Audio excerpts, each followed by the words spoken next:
Assalamu alaikum viewers. The topic of our today's video is order 46, that is reference.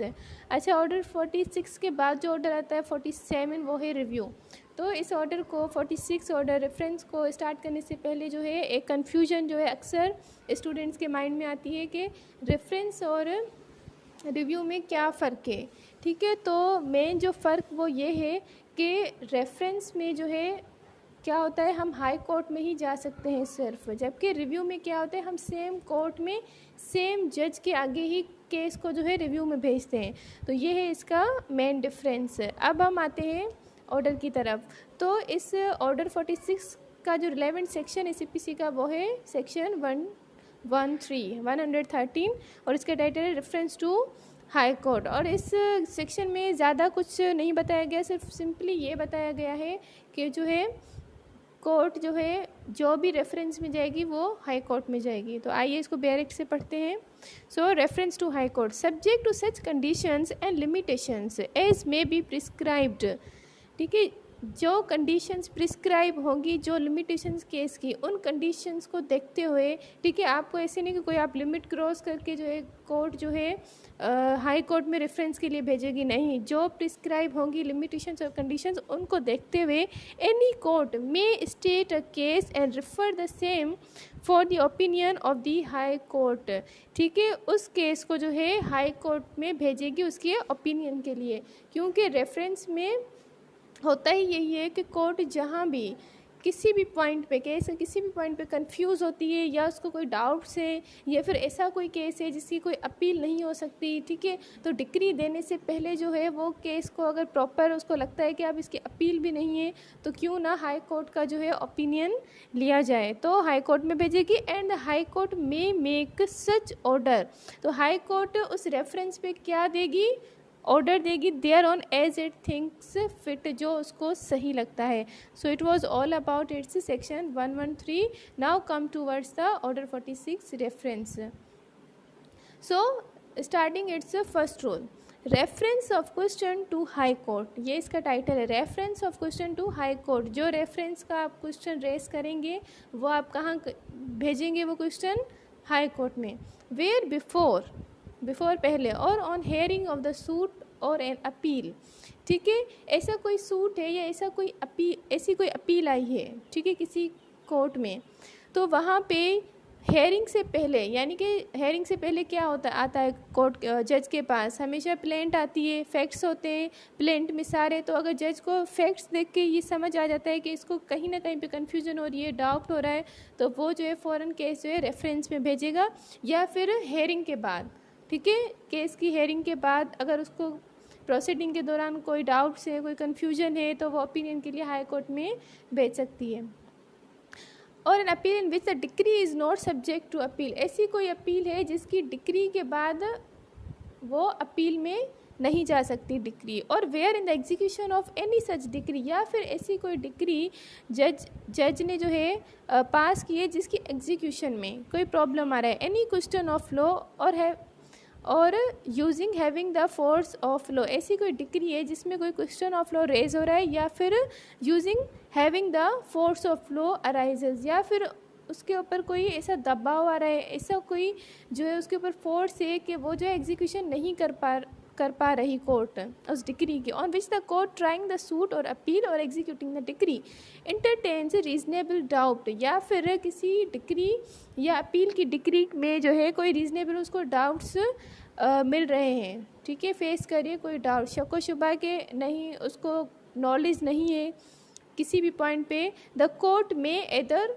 Of its own motion, या तो court खुद अपनी मर्जी से, ठीक है, और on the application of any of the parties, या फिर किसी भी पार्टी, अगर कोई भी पार्टी एप्लीकेशन मूव करती है कोर्ट में कि हमारा जो है ये केस जो है आप रेफरेंस में भेजें, तो वो एप्लीकेशन पे जो है कोर्ट जो है केस को रेफरेंस में भेजेगी. Statement of the facts of the case and the point on which the doubt is entertain and refer such statement, और फिर वो स्टेटमेंट रिफर करेगी with its own opinion on the point of the for the decision two of the high court. और फिर high court का जो भी opinion आएगा ठीक है, केस में उस ओपिनियन के हिसाब से फिर फर्दर जो है केस को जो है चलाया जाएगा या फिर उस डिक्री की एग्जीक्यूशन की जाएगी। अब आते हैं रूल 2 की तरफ। कोर्ट में pass decree contingent upon decision of high court. अब इस चीज़ जो टाइटल है रूल 2 का, इसमें जो वर्ड कंटीजेंट है इसको समझना जो है बहुत ही इम्पोर्टेंट है। कोर्ट में pass decree contingent upon decision of high court. अब इसमें है क्या? So the court may either stay the proceeding, court या तो प्रोसीडिंग स्टे कर देगी, लेकिन कब? Or proceed in the case notwithstanding such reference and may pass a decree or make an order contingent upon the decision of the high court on the point referred. ठीक है, अगर case का कोई भी point reference में गया हुआ है तो जो बाकी का जो केस का जो हिस्सा है उस पर जो है कोई भी कोर्ट जो है डिक्री भेज सकती है, ठीक है, दे सकती है। तो उस डिक्री को जो है जिस केस के किसी पॉइंट को रेफरेंस में भेजा गया है तो उस केस पे जो भी डिक्री आएगी उसको हम यहाँ पे कहेंगे कि वो डिक्री क्या है? कंटीजेंट है। ठीक है, लेकिन डिक्री तो पास कर सकती है सबऑर्डिनेट कोर्ट, जो हाई कोर्ट की सबऑर्डिनेट है, ठीक है, जिसके पास केस आया था, लेकिन क्या नहीं करवा सकती? उसकी एग्जीक्यूशन कभी भी नहीं करवा सकती जब तक हाई कोर्ट अपना पॉइंट ऑफ व्यू या कोई ऑर्डर उस रेफरेंस वाले पॉइंट में नहीं दे देती, जैसे कि पैराग्राफ में लिखा हुआ है। बट नो डिक्री और order shall be executed, execution उसका अमल दरामद नहीं करवा सकती in any case in which such reference is made, जिसमें कोई रेफरेंस किया गया है हाई कोर्ट को, until the receipt of a copy of the judgment of the high court upon the reference, जब तक रेफरेंस पे जो भी जजमेंट हाई कोर्ट ने दिया उसकी कॉपी की रिसिप्ट हासिल नहीं कर लेती। ठीक है, so it was all about rule 2. Now coming towards its rule 3, judgment of high court to be transmitted and case disposed of accordingly. अब जाहिर सी बात है, जिस भी केस को रेफरेंस में हाई कोर्ट को भेजा गया है तो वो जब हाई कोर्ट उस केस के उस रेफरेंस को देखेगी तो ऑब्वियसली वो जो भी उस पर ऑर्डर या जजमेंट देगी वो वापस सेम कोर्ट को ज़रूर जो है डिलीवर करेगी। तो इसमें यही है, the high court after hearing the parties if they appear, अगर हाई कोर्ट को ज़रूरत पड़ती है पार्टीज़ की अपेयरेंस की तो उनको बुला के उसकी हेयरिंग करेगी एंड डिसाइड टू बिहेयर, या फिर अगर पार्टीज़ खुद आती हैं या फिर अगर हाई कोर्ट को ज़रूरत है कि पार्टीज़ की जो हेयरिंग की जाए तो वो उनकी हेयरिंग करके shall decide the point so refer, तो जो इसको पॉइंट रेफ़र किया होगा सिर्फ उसी पे जो ही है जो डिसाइड करेगी। And shall transmit a copy of it judgment, और फिर जो रेफ़र किया हुआ पॉइंट है उस पर जो है वो क्या पास करेगी? हाई कोर्ट जजमेंट पास करेगी और उस जजमेंट की कॉपी जो है सबऑर्डिनेट कोर्ट को भेजेगी under the signature of the register. लेकिन उस कॉपी पे क्या होगी? 2 चीज़ें होनी लाजमी है, एक तो रजिस्ट्रार की सिग्नेचर, किसकी सिग्नेचर? रजिस्ट्रार की signature, to the court by which the reference was made, and such court shall on the receipt thereof proceed to dispose of the case in conformity with the decision of the high court। और फिर वो receipt लेने के बाद जिस court में case आया था वो उस केस को डिस्पोज ऑफ करेगी, अब ख़त्म कर सकती है, और जो उसने पहले कंटीजेंट डिक्री दी थी उसकी भी अब एग्जीक्यूशन वो करवा सकती है। अब आते हैं रूल 4 की तरफ, cost of reference to high court. अब जो रेफरेंस में आपने केस भेजा था, ठीक है, फुल या कोई एक पॉइंट, ठीक है, जहाँ पे कन्फ्यूजन थी, अब उसकी कॉस्ट को हम डिस्कस करेंगे इसमें।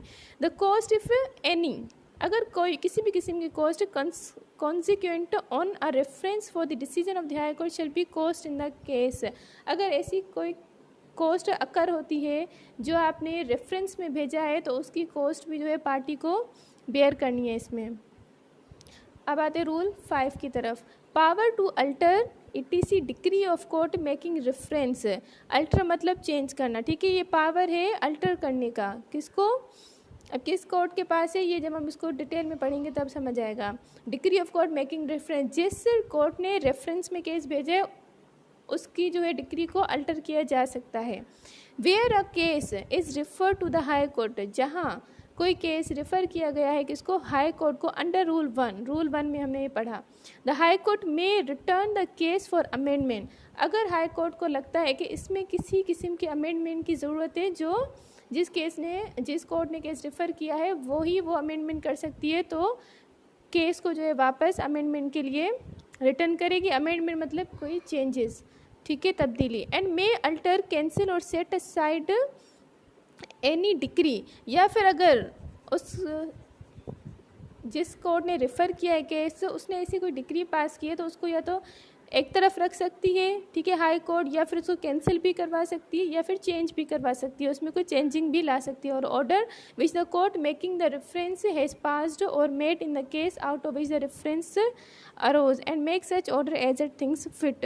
तो हाई कोर्ट क्या करेगी, जो जिस कोर्ट ने इसको रेफरेंस के लिए केस दिया है उसकी डिक्री को या फिर उसके किसी भी ऑर्डर को चेंज करवा सकती है, अल्टर करवा सकती है, ठीक है, या फिर कैंसिल करवा के फिर हाई कोर्ट को जो सही लगेगा वहाँ पे जो है उस टाइप का ऑर्डर दे सकती है। Now coming to words its sixth rule, power to refer the high court question as to jurisdiction in small causes. अब पावर है कि केस आप जो है रेफ़र कर सकते हैं हाई कोर्ट को अगर कोई ज्यूरिसडिक्शन का कोई ऐसा क्वेश्चन रेज होता है इन स्मॉल कॉजेज़, ठीक है, ऐसा कोई केस है जो स्मॉल कॉजेज़ का है, ठीक है, छोटे मैटर्स का है।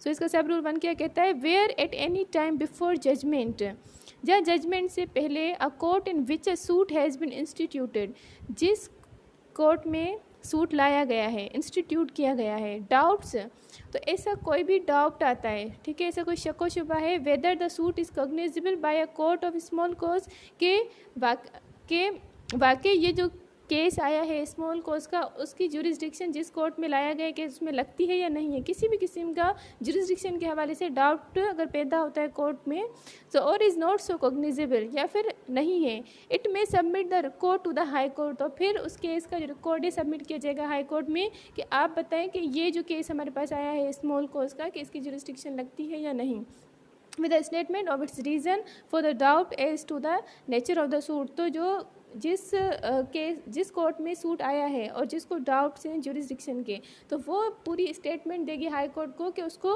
किन किन रीजंस की वजह से ये लगता है कि ये ज्यूरिसडिक्शन में जो है केस आता है या नहीं आता, वो सारे रीजंस भी जो है हाई कोर्ट को बताएगी। और इसका सब रूल क्या कहता है, on receiving the record and statement, तो फिर जब हाई कोर्ट वो रिसीव करेगी, लेगी रिकॉर्ड एंड स्टेटमेंट जो उसके पास आई है कोर्ट की तरफ से, मे ऑर्डर द कोर्ट, तो फिर कोर्ट को क्या देगी, हाई कोर्ट ऑर्डर देगी either to proceed with the suit और रिटर्न द प्लेंट, कि आप प्रोसीड कर सकते हैं या फिर आप प्लेंट जो है पार्टी को प्लेंटिफ को रिटर्न कर दे for the presentation to such other court, कि ये केस जो है इस आपके जिस आपकी जुरिसडिक्शन में नहीं लगता, आप उस प्लेंटिफ को कहें कि वो दूसरी कोर्ट में जाके केस को जो है इंस्टीट्यूट करे, as it may in its order declare to be competent to take cognizance of the suit. Now come to the rule number 7, power to district court to submit for revision proceedings and under mistake as to jurisdiction in small causes, ठीक है। अब district court के पास कौन सी power है, rule number 1 sub rule 1 of 7, where it appears, जहाँ पे ये अपेयर होता है to a district court that a court subordinate thereto. अब जो डिस्ट्रिक्ट कोर्ट की सब ऑर्डिनेट कोर्ट्स हैं, ठीक है, जैसे सिविल कोर्ट हो सकती है डिस्ट्रिक्ट कोर्ट के सब ऑर्डिनेट, ठीक है, जहाँ डिस्ट्रिक्ट कोर्ट को ये लगता है कि उसके जो सब ऑर्डिनेट कोर्ट्स हैं there to has by reason of erroneously holding a suit, वो कोई ऐसा केस चला रही है जो to be cognizable by a court of small causes, जो कि उसकी जो है जुरिसडिक्शन में नहीं आता, जब बल्कि स्मॉल कॉज के जुरिसडिक्शन में वो केस आता है, और not to be so cognizable, या फिर उसकी जुरिसडिक्शन में नहीं आता, failed to exercise a jurisdiction vested in it by law, या फिर अगर यहाँ पे क्या है डिस्ट्रिक्ट कोर्ट को लगता है कि या तो इसकी जुरिसडिक्शन में केस नहीं आ रहा या फिर ये लग रहा है कि उसकी जुरिसडिक्शन में तो आ रहा है लेकिन वो उसको सही से केस को चला नहीं पा रही, द डिस्ट्रिक्ट कोर्ट में, अब डिस्ट्रिक्ट कोर्ट क्या करेगी, district court may and if required by a party shall submit the record to the high court, तो डिस्ट्रिक्ट कोर्ट ऑर्डर देगी कि आप जो इस केस का रिकॉर्ड जो है जाके हाई कोर्ट में जमा कराए with the statement of its reason for considering the opinion of the subordinate court with respect to the nature of the suit to be erroneous, इस स्टेटमेंट के साथ कि इस जो है कि कौन कौन सी एरर्स हैं, किन एरर्स की बेस पे जो है हम आपके पास केस जो है लेकर आए हैं। रेफरेंस के लिए। अब इसका सब रूल 2 क्या कहता है, on receiving the record and statement of the high court may make such order in the case as it thinks fit. तो फिर रिसीविंग द जो भी ऑर्डर या स्टेटमेंट पार्टी लेकर आएगी, ठीक है, तो फिर हाई कोर्ट को जो सही लगेगा वो उस पर जो है ऑर्डर दे सकती है। अब इसका सब रूल 3 क्या कहता है, with respect to any proceedings subsequent to decree in any case submitted to the high court under this rule. जो भी ऐसी कोई प्रोसीडिंग आती है केस की हाई कोर्ट में रेफरेंस के लिए अंडर दिस रूल, इस रूल में द हाई कोर्ट में make such submit the high court under this rule, the court may make such order as in the circumstances appear to it to be just and proper। तो फिर जो भी high court को लगेगा case की circumstances के हिसाब से उस तरह से जो है केस को जो है प्रोसीड कर सकती है। सब rule 4, a court subordinate to a district court shall comply with any requisition which the district court may make for any record or information for the purpose of this rule। जब भी कभी district court को कोई भी case जो है reference के लिए भेजना है हाई कोर्ट में, लेकिन कौन से केसेस जो उसके सबऑर्डिनेट कोर्ट्स में चल रहे हैं, तो डिस्ट्रिक्ट कोर्ट जो भी रिक्वेजिशन यानी कि जो भी उसके सबऑर्डिनेट कोर्ट्स को जो है ऑर्डर देगी कि मुझे ये चीज़ रिक्वायर है, तो उसको जो है मानना है। सबऑर्डिनेट यानी कि उसके लोअर कोर्ट्स को जो है डिस्ट्रिक्ट कोर्ट की बात मानते हुए उनके ऑर्डर्स को जो है फॉलो करना है। So it was all about order 46 reference.